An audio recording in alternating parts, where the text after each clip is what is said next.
జంట నగరాల భవిష్యత్ తాగునీటి అవసరాల కోసం చేపట్టిన గోదావరి జలాల తొలిదశ ప్రాజెక్టు పనులు మరింత వేగవంతం కానున్నాయి. ఈ ప్రాజెక్టు ద్వారా వచ్చే నీటిని నగరంలోని జలాశయాలకు అనుసంధానించేందుకు వీలుగా అదనంగా మరో 350 కోట్ల రూపాయలను ప్రభుత్వం కేటాయించింది.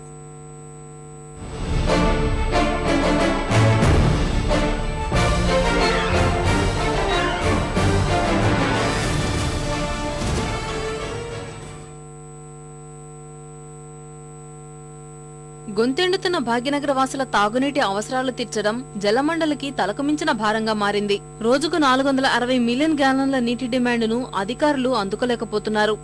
భవిష్యత్తు అవసరాలను దృష్టిలో ఉంచుకొని గోదావరి జలాలను జంట నగరాలకు మళ్లించేందుకు పథకం రచించారు. కరీంనగర్ జిల్లాలోని ఎల్లంపల్లి ప్రాజెక్టు నుంచి 3 దశల్లో 179 మిలియన్ గ్యాలన్ల నీటిని తరలించేందుకు పనులు శరవేగంగా సాగుతున్నాయి. ప్రాజెక్టు నుంచి నీటిని నగరానికి తీసుకొచ్చే రింగ్మెన్ పనుల కోసం ప్రభుత్వం అదనంగా 350 కోట్ల రూపాయలను కేటాయిస్తూ పరిపాలన అనుమతులిచ్చింది.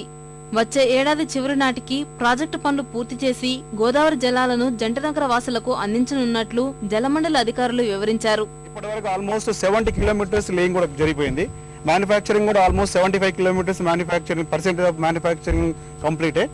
ఆల్ వర్క్స్ ఇప్పుడే స్టార్ట్ అయినాయి కాబట్టి 99% తప్పక 100% 2013 లోపల మేము నవంబర్ డిసెంబర్ లోపల హైదరాబాద్ కు వాటర్ తీసుకురావాలంటే ప్రయత్నాలు జరుగుతున్నాయి.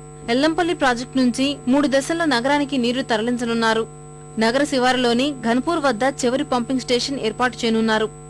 అక్కడి నుంచి నగరానికి నీరు చేరేందుకు వీలుగా చేపట్టే పనుల కోసమే ఇప్పుడు ప్రభుత్వం అదనపు నిధులు కేటాయించి పరిపాలన అనుమతిచ్చింది. ఈ పనులు పూర్తయితే తొలి దశలో లింగంపల్లికి, రెండో దశలో అల్వాల్, సైనిక్పురికి గోదావరి నీరు చేరనుంది.